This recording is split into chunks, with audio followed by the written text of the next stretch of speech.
This is the reading of Exodus chapter 1 from the Life Application Study Bible, New International Version.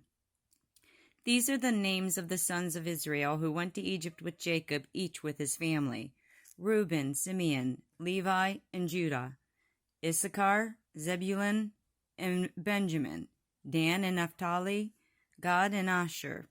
The descendants of Jacob numbered 70 in all. Joseph was already in Egypt. Now Joseph and all his brothers and all that generation died, but the Israelites were exceedingly fruitful. They multiplied greatly, increased in numbers, and became so numerous that the land was filled with them. Then a new king, to whom Joseph meant nothing, came to power in Egypt.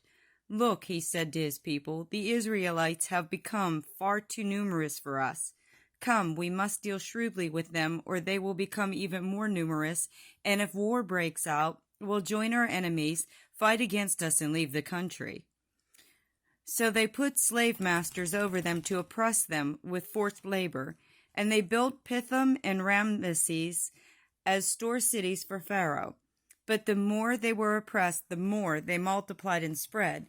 So the Egyptians came to dread the Israelites and worked them ruthlessly.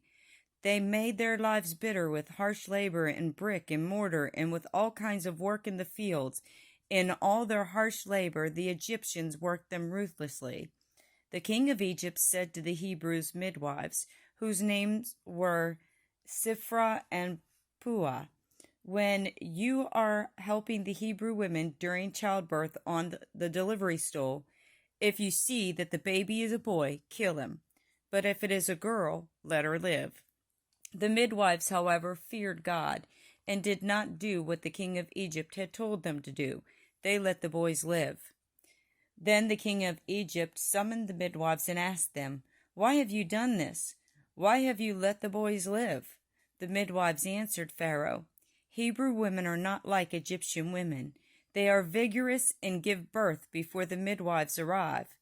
So God was kind to the midwives, and the people increased and became even more numerous. And because the midwives feared God, he gave them families of their own. Then Pharaoh gave this order to all his people: "Every Hebrew boy that is born you must now throw into the Nile, but let every girl live."